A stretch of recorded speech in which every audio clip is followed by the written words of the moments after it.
In the 1990s, Hong Kong, there was a talented young woman admired by many. She once believed that friends made online would bring her joy and understanding. But no one could have imagined that from seemingly harmless conversations, everything would take an unimaginable turn. The protagonist of today's story is Kay Dan, 35 years old, a researcher at the University of Hong Kong.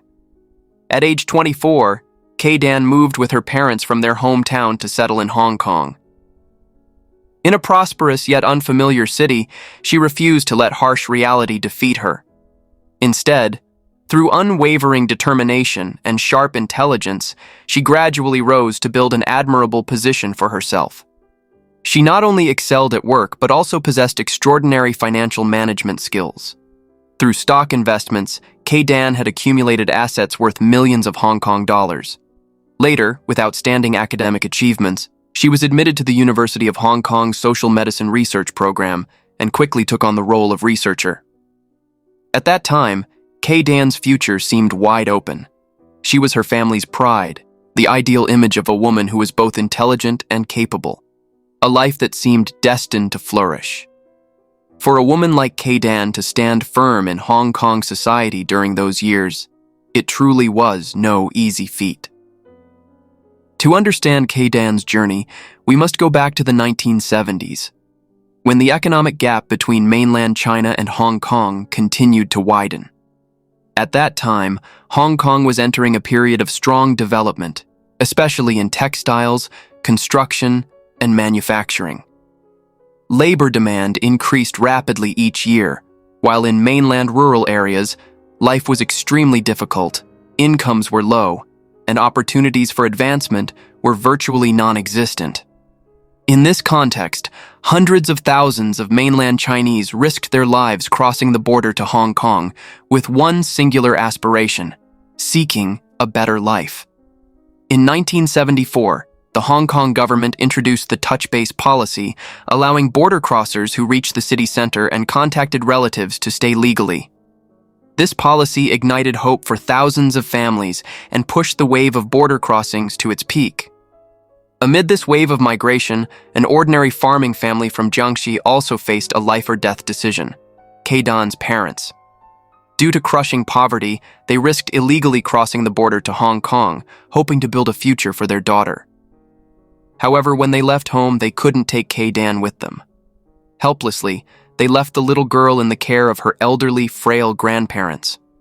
At the time, grandfather was 74, grandmother 72, their health failing, yet they were the only support during her childhood. Kay Dan grew up in an impoverished village in a dilapidated house with endless longing for her parents. In distant Hong Kong, her parents worked grueling hours day and night, saving every penny to send home, believing that one day the family would be reunited. Fortunately, Kay Dan displayed remarkable intelligence and exceptional learning ability. She completed junior high school in just 2 years and graduated high school in another 2 years, something few could accomplish. With outstanding results, she was admitted to Jiangxi Provincial Medical College, specializing in gynecology. After graduation, Kay Dan was quickly employed in the obstetrics and gynecology department of a local hospital, even serving as department head at a very young age. Her future then seemed bright and full of promise. However, fate took another turn. Kay Dan's parents, after many years away from their daughter, were constantly tormented by the separation. They understood this life apart couldn't continue forever. In 1988, when Kay Dan turned 24, her mother decided to bring her to Hong Kong to reunite with her father, opening a new chapter in her life. However, reality in this foreign land wasn't easy. Medical qualifications from the mainland weren't recognized in Hong Kong, forcing Kay Dan to abandon medicine, the career she had devoted her youth and passion to pursuing. Later, she secured an office job at a department store. Despite the ordinary position, thanks to her quick mind and keen business thinking, Kay Dan soon proved her capabilities. She learned stock investing from colleagues and quickly became a seasoned investor. Before the case occurred, the value of stocks she held had exceeded 2 million Hong Kong dollars, approximately 256,000 US dollars, a figure that earned the admiration of many. Close colleagues affectionately called her the wealthy young lady. Kay-Dan's life then seemed to be walking in brilliant light. Yet deep in her heart, there remained a dream that never faded. The dream of returning to medicine. In 1997, when she had just turned 33, that flame was rekindled once more. She decided to apply to the University of Hong Kong's Social Medicine Department to continue pursuing her specialization. Thanks to her solid academic foundation and relentless will to advance, Kay-Dan was appointed as a researcher, a prestigious position many dreamed of. The girl who once grew up in poverty had now reached the pinnacle of her career, seemingly having it all: knowledge, reputation, and a bright future ahead. From here, Kay-Dan's career reached new heights, and it seemed her life had returned to the path her heart had always loved. While Kay-Dan's academic career flourished, deep in her heart, there always existed another longing: the hope of meeting an ideal life partner, to build a peaceful and happy home together. However, Kay-Dan had high standards for relationships and was particularly cautious when it came to marriage. For this reason, despite the passing years, she still hadn't found someone truly suitable. Right at that time, the internet began entering the lives of Hong Kong people. A chat software that was famous worldwide at the time, ICQ, quickly became a familiar tool for young people to make friends, chat, and share their lives.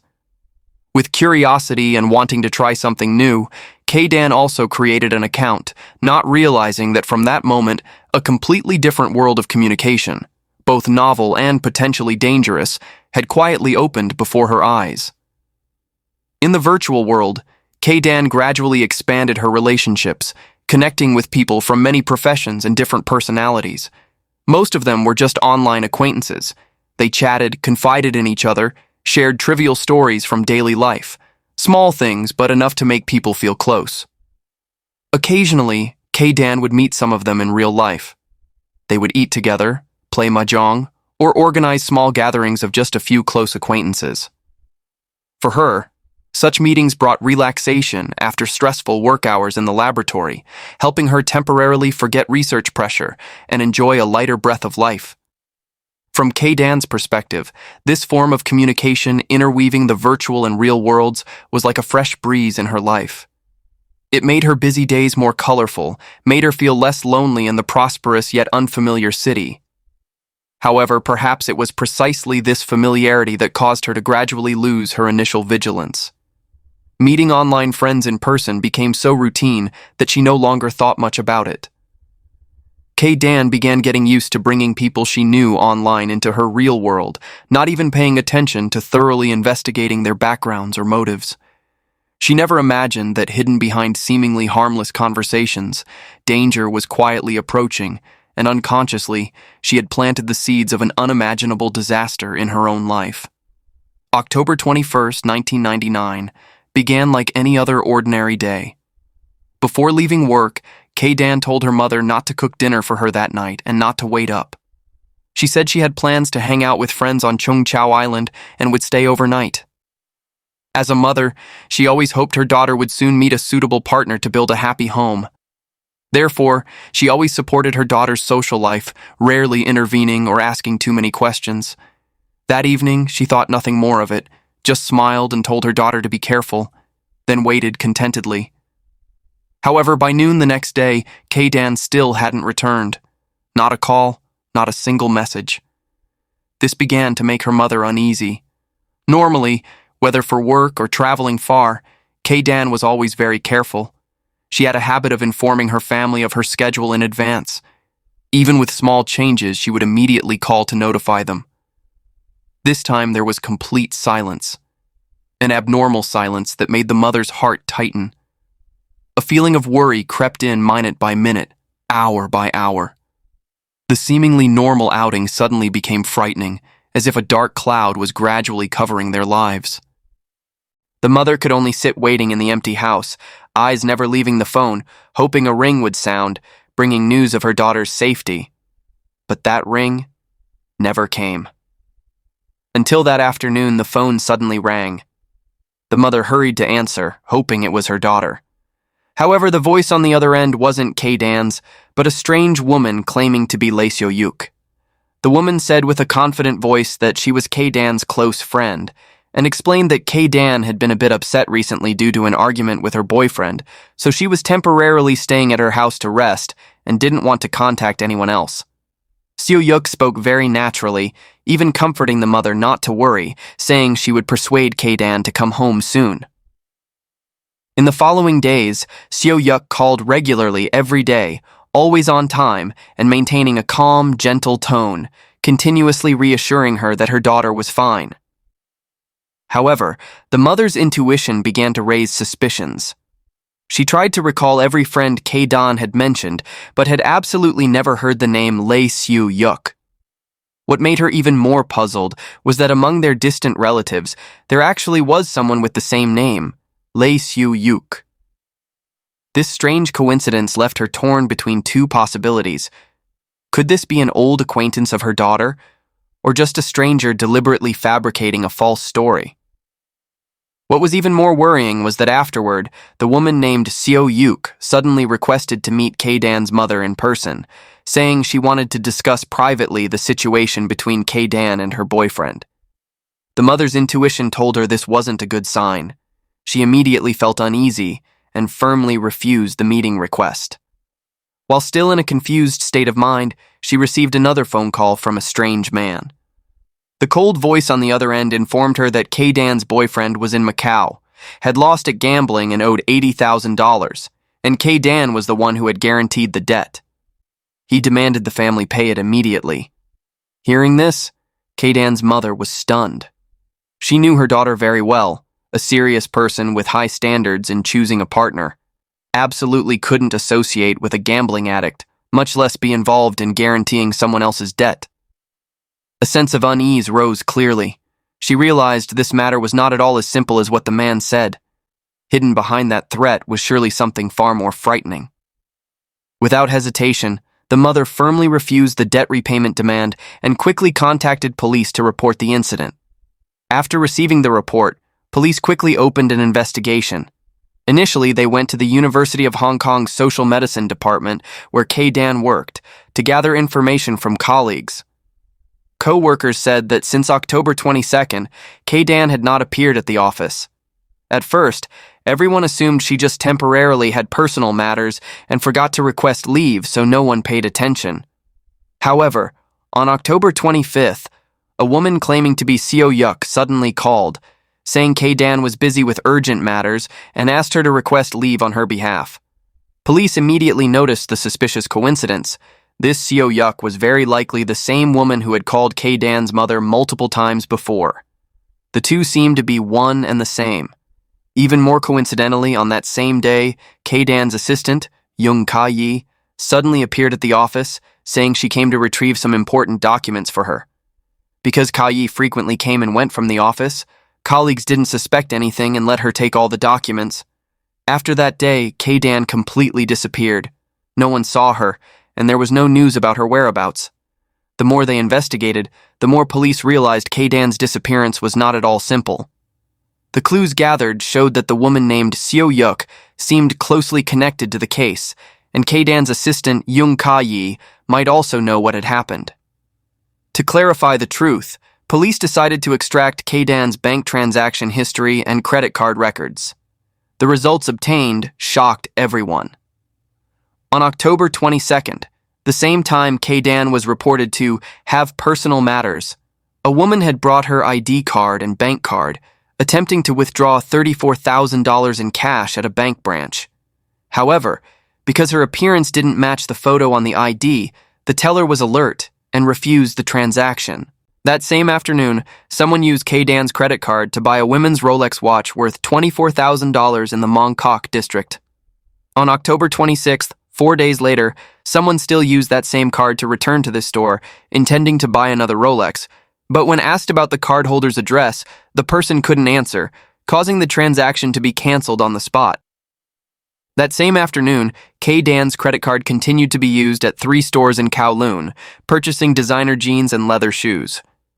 All signs now indicated that K-Dan had very likely met with foul play right after leaving home on October 21st, and the person using her bank card was the perpetrator. Police determined that the other party would very likely continue to contact K-Dan's mother to demand money, so they immediately deployed a response plan. They instructed her that if anyone called, she must remain calm and prolong the conversation as long as possible to give the tracing team more time to determine the location. Sure enough, as predicted, on October 28th, the woman calling herself Seo Yuk called again. This time, her voice seemed irritated, complaining that K-Dan had disclosed her phone number to creditors, causing her to also be implicated and encounter many troubles. But just seconds later, the phone was snatched by a man. His voice was hoarse and cold, mixed with threats. If the family didn't pay the $80,000 gambling debt immediately, he would force K-Dan to serve customers at bars to repay the debt. Police had already been wiretapping the entire call and guided K-Dan's mother to respond calmly and skillfully prolong the conversation. Thanks to this, the tracing team quickly determined that the signal source came from a public phone booth in the Tuen Mun area. That very night, they immediately deployed plainclothes police forces around the area, preparing to wait for the suspect to return. As predicted, the next morning, October 29th, the phone rang once more. The kidnapper called again, voice harsh, continuing to press for debt repayment. At the same time, detectives hiding near the phone booth saw a man standing inside making a call, looking tense, continuously looking around. Police had basically identified this person as directly involved in the case, but to avoid alerting the target, they decided not to arrest him on the spot, instead quietly following him to trace the entire network. After leaving the phone booth, the man took a taxi to the ferry pier, then took a boat to Cheung Chau Island. This discovery made police even more certain that K-Dan might be detained on the island, because before disappearing, she had told her mother she would go to Cheung Chau to have fun with friends. By then, night had fallen, covering the quiet Cheung Chau Island. The suspicious man had no idea he was being quietly monitored by plainclothes police at every step. The two moved silently along the winding coastal path, each separated by a few dozen yards to avoid detection. They walked about 2,300 feet, 700 meters, passing a small resort called Dongdi Xiaozhu, a place usually crowded with tourists during the day, but now shrouded in silence. The man continued northward, following the beach covered with white sand for nearly 650 feet, 200 meters, until he stopped in front of an abandoned incinerator, surrounded by scattered bricks and industrial waste. The flashlight beam from the distant police shone back dimly, enough to see him bend down and quietly slide down into the mouth of the pit. Below, he began moving a dirty, torn white mattress, his actions furtive and abnormal, as if trying to hide something. About 5 minutes later, the man took out his mobile phone to make a call while walking toward the resort. After confirming he had left, plainclothes police quietly approached to investigate. When they lifted a corner of the mattress, they saw a large black plastic bag lying on a pile of rocks, a foul smell emanating from the gaps in the bag. The plainclothes officer worriedly untied the nylon rope binding the plastic bag and immediately saw a pair of charred, swollen human calves. He quickly called the serious crimes team for backup. Around 9:30 p.m., a senior inspector led a team of 12 detectives and a forensic doctor to Cheung Chau Island. When meeting with plainclothes police at the pier, they spotted a man and two young women hurrying toward the Dongdi Villa. Immediately, they pretended to be a group of tourists on vacation and leisurely followed them to a building in Area C. About half an hour after the three entered the apartment on the second floor, they were discovered carrying another mattress and sneaking toward the incinerator 650 feet, 200 meters away. The inspector also ordered 4 agents, 2 men and 2 women, to disguise themselves as couples and quietly follow them. After arriving at the incinerator, the man and 2 women together pulled the body from under the white mattress out of the rock pit and placed it on the white mattress. Then they covered the body with the newly brought mattress and piled dirt and rocks on top. After confirming that outsiders would have difficulty seeing any traces, they returned to Building C of Dongdi Xiaozhu without looking back. While the three suspects left the resort, the remaining detectives from the Serious Crime Unit contacted the resort management and obtained keys to enter the waiting area. As soon as they pushed the door open, police quickly and tightly restrained the three suspects. Around 1 a.m., detectives escorted the man to the incinerator to identify the scene. Forensic examination determined the victim was female, approximately 35 years old, 5 feet 5 inches tall, 1.65 meters, weighing about 121 pounds, 55 kilograms. The victim wore a gray long-sleeved dress with no jewelry or valuable items. The victim had been dead for about a week. No clear fatal injuries were found on the body, but there were many defensive wounds on the wrists, and multiple pharmaceutical components were found in the body, with signs of seawater absorption. Most of the tissue on the face and neck had decomposed, making it difficult for the forensic doctor to determine whether the cause of death was mechanical asphyxiation. Meanwhile, the forensic team quickly arrived at the resort to conduct an investigation early in the morning of October 30th and discovered blood matching the victim's blood type on a blanket in the apartment where the three were arrested. Police confirmed the body discovered was indeed the missing University of Hong Kong researcher, K. Dan. So who were the three arrested people, one man and two women? What murky connection existed between them and K. Dan that led to such a cruel tragedy? To understand this, we must go back in time to 1998, when it all began. That year, through the online chat software ICQ, K. Dan happened to meet Chan Kin Tong, a young bank employee. The two hit it off from their first conversation, as if they had known each other for a long time. After just a short time, they decided to meet in person. Chan Kin Tong even visited K. Dan's home, helped her fix her computer and install software, and gradually the two became close. Although that relationship didn't develop into romance, a deep friendship formed between them, an intimate bond close as siblings. By September 1999, just over a month before the case occurred, Chan Kin Tong told K. Dan he was preparing to marry and introduced his fiancée Yung Ka-yi to her. Coincidentally, K. Dan was looking for a part-time assistant to support her research work.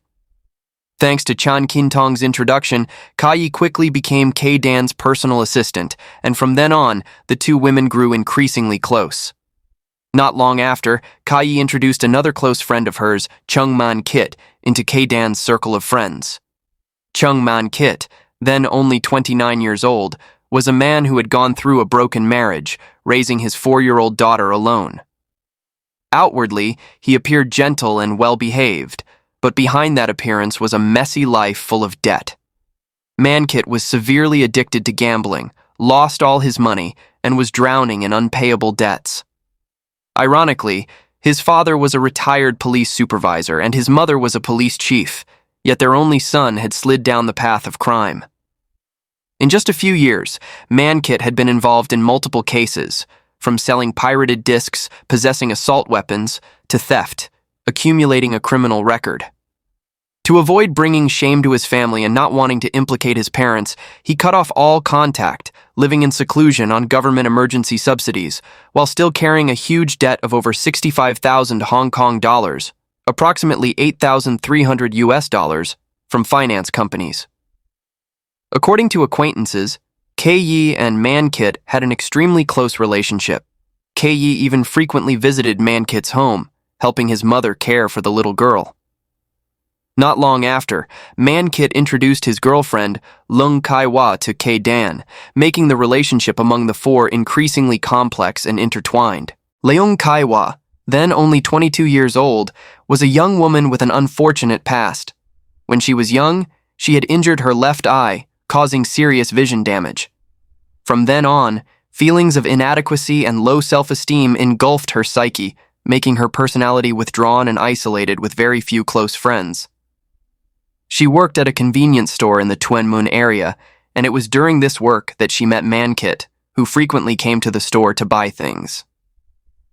What began as brief conversations gradually developed into romantic feelings, and eventually Kai-wa became Man-kit's girlfriend.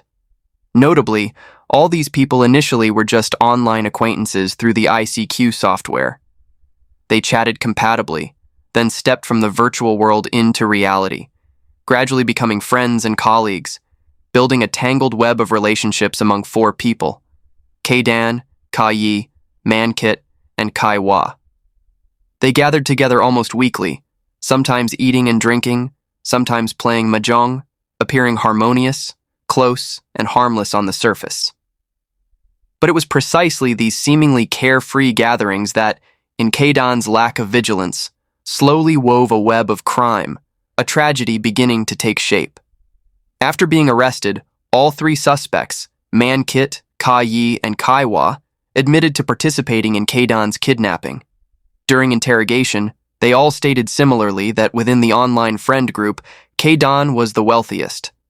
She had earned nearly 2 million Hong Kong dollars, approximately 256,000 US dollars, through stock investments, while the other three were all mired in mounting debts, living precariously in hardship. It was this wealth gap and greed that blinded them. Obsessed with money, all three recklessly planned to kidnap K-dan, with the goal of extorting ransom to pay off debts. Early in the morning of October 21st, 1999, Ka-yi and Kai-wa prepared sleeping drugs and necessary items, then went to the resort on Chung Chau Island, the location they chose to detain the victim. Kai-wa used her own ID card to register, paying 300 Hong Kong dollars, approximately 38 US dollars, to rent a small room in the resort. As for Man-kit, he played the role of bait in the plan. That afternoon, he called inviting K-dan to Chung Chau after work, saying everyone would gather to play mahjong as before, then stay overnight for convenience. Because the four had indeed played mahjong together many times before, K-dan was completely unsuspecting. She naively believed it was just a normal gathering with friends and happily agreed, not knowing at all that this brief trip would become the final journey of her life. That evening, K-dan boarded the boat leaving the harbor, heading to Chung Chau Island. Man-kit was already waiting at the ferry pier, smiling to greet her as usual, then took her to the resort he and his accomplices had prepared beforehand. Inside the small room, Ka-yi and Kai-wa had donned masks, hiding in the shadows, waiting for the opportunity to strike. The moment K-dan stepped through the doorway, the two lunged forward to restrain her, using a cloth soaked in anesthetic to tightly cover her nose and mouth. K-dan panicked and struggled, trying to resist, but just seconds later, the drug took effect, causing her to faint on the floor. Man-kit immediately used rope to tightly bind K-dan's hands and feet, thinking everything was under control. But not long after, K-dan suddenly regained consciousness, causing Man-kit to panic. In his confusion, he forced her to swallow drugs of unknown origin, then poured beer into her mouth to make the medicine absorb faster, causing her to fall into a coma again. Up to this point, the testimonies of all three suspects matched, but from then on, serious contradictions emerged. Man-kit insisted that the entire plan was proposed by Ka-yi, and he was only reluctantly pulled in. He testified that that night, when he went out to get money, K-dan had regained consciousness and recognized them, causing Ka-yi to immediately propose killing her to eliminate evidence. Man-kit said he hesitated, couldn't bear it, but when he returned, K-dan had already been killed by Ka-yi and Kai-wa. According to him, the two women said K-dan woke up and cried desperately for help. They panicked and used a pillow to press on her face until she stopped breathing. Man-kit testified he was too shocked, but still had to help his accomplices dispose of the body. The three then put a mask on K-dan's body, placed it in a large nylon bag, then carried it to the seaside and threw it into a rocky area. However, the body was pushed back to shore by the tide, forcing them to drag it to a nearby abandoned incinerator. However, Ka-yi and Kai-wa's testimonies were completely opposite to what Man-kit said. The two firmly insisted that the kidnapping idea originated from Man-kit himself, not from them. According to Ka-yi, she had previously lent Man-kit a fairly large sum of money, but he never repaid it, with debts piling up. When pressed hard by creditors, Man-kit conceived the idea of kidnapping K-dan for ransom, to pay off debts and divide the remainder. Both Ka-yi and Kai-wa testified similarly that while K-dan was struggling and resisting, Man-kit used a pillow to press hard on her face, causing her to suffocate to death. The two women were only forced to stand by and assist, not directly carrying out the killing. At this point, the three testimonies had formed three completely different versions of the same crime. What was the truth, really? Who actually killed Kay Dan? On January 5th, 2001, over a year after the case occurred, the murder that shocked all of Hong Kong, causing public outrage and special media attention, was finally brought to trial at the Hong Kong High Court. The three defendants, Man Kit, Kai Yi, and Kai Hua, all faced two serious charges: murder and unlawful disposal of a body. However, when standing before the court, all three adamantly denied the murder charge, only admitting to manslaughter. During the trial, Man Kit's lawyer actively defended his client, arguing that Man Kit was not the true mastermind. According to him, the two female defendants, Kai Yi and Kai Hua, were the ones behind the entire plan. The lawyer argued that these two women were imprisoned in the same women's prison, had many opportunities to exchange and discuss, coordinating their testimonies to unify their story and shift all responsibility to Man Kit. This defense was confirmed by prison staff. They testified that during detention, Kai Yi and Kai Hua frequently contacted each other, could exchange during meals, reading, or outdoor breaks, so the possibility that the two had colluded to unify their testimonies before trial couldn't be ruled out. However, in the jury instructions, the presiding judge clearly stated an important point. Kay Dan's death was a direct result of the actions of all three defendants. This was an undeniable truth, acknowledged by both the prosecution and defense attorneys. The core issue the jury needed to determine was not who directly carried out the act, but rather, did these three people have the intent to kill before Kay Dan died? If the jury determined it was premeditated murder, all three must bear the charge of murder. Conversely, if they believed there was no prior intent to kill, but only accidentally caused Kay Dan's death during restraint, then it could be considered manslaughter. After 11 hours of tense and careful deliberation, the jury finally delivered their verdict.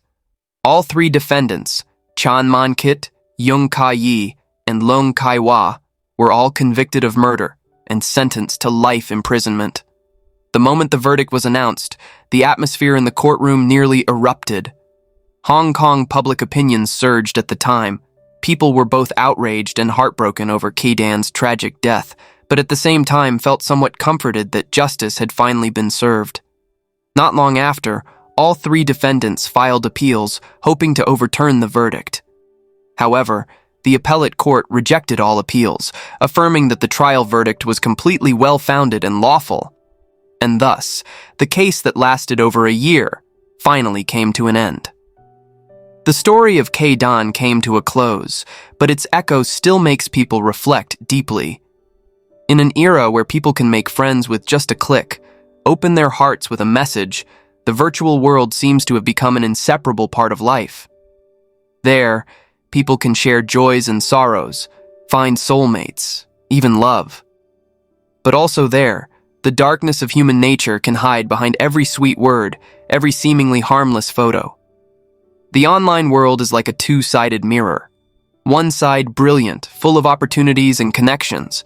The other side cold, where anonymous individuals can easily erase the boundaries between truth and falsehood, between good and evil. When trust is misplaced, just one misstep can cause a person to fall into an abyss with no escape.